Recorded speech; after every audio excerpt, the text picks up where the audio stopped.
Ilan sa kanila ay sina Terence Calatrava, former Undersecretary of Office of the Presidential Assistant of the Visayas of the Philippines, Kong Roman Romulo of Pasig City, Kong Jojo Ang of Usmag Ilonggo Party List, Congressman Patrick Michael Vargas of Quezon City, Kong Juan Carlos Arjo Aitayde of Quezon City, Nicanor Nicky Briones of AGA Party List, Congressman Marcelino Marci Teodoro of Marikina, Congressman Florida Robes of San Jose del Monte, Bulacan, Congressman Leandro Jesus Madroño of Romblon, Congressman Benjamin Benji Adarao Jr., Congressman Florencio Gabriel Bem Noel of Anwaray Party List, Kong Leo de Odit Tariela of Occidental Mindoro, Congressman Reynan Arrogancia of Quezon Province,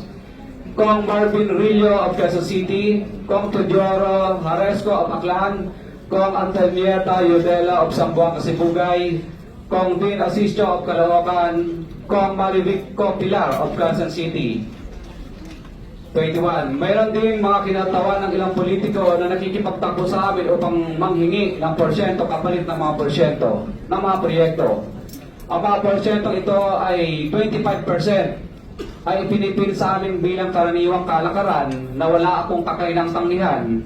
Ilan sa kanila ay sina Regional Director Eduardo Virgilio of DPW sa Region 5, Director Ramon Ariola III of Unified Management UFMO, District Engineer Henry Alcantara, DPWS Bulacan First, Undersecretary Robert Bernardo, District Engineer Aristotle Ramos of DPWS Metro First, Pasig City, District Engineer Manny Bulusan of DPWS North, Manila Deo, District Engineer Edgardo Sipigol of DPWS Bulacan, Sabdeo, District Engineer Michael Rosaria of DPWS Quezon Second Deo.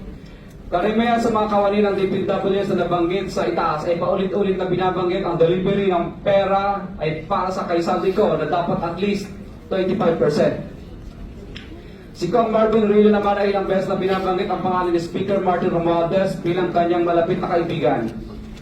25. Sa tuwing umiinom kami sa wine story sa BGC at sa Shangri-La Mall, sinasabi pa ni Kong Rillo na lahat ng kanyang request para sa pondo ay galing pa mismo sa unprogrammed funds at insertion na inaaprobahan ni Speaker.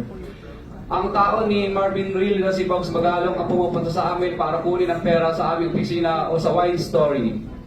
Si Kong Jojo Ang naman, lagi rin binabanggit sa lahat ng project sa kanya ay papondo ni Speaker at ni Sabi ko, mataas ang hinihingi sa project, dagdag pa niya, hindi naman lahat ng pera ay para sa kanya, kundi para kay Speaker at kay Sabi ko. Sa lungsod ng Pasig naman, lumapit sa akin ang DPWS Project Engineer na si Angelita Garucha para kolektahin ang parte ni Kong Roman Romulo sa flood control projects noong 2022. 28, number 28. Pagdating ng 2025, si District Engineer Aristotle Ramos ang sumunod na nagpakilala na Batman ni Kong Roman Romulo kung saan 30% ang kanyang hiningi ay para kay Kong Roman Romulo. Sinabihan ko kay D.E. Ramos na masyado namang mataas, ngunit sinabi niya na walang magagawa dito dahil pondo ito galing sa unprogrammed funds.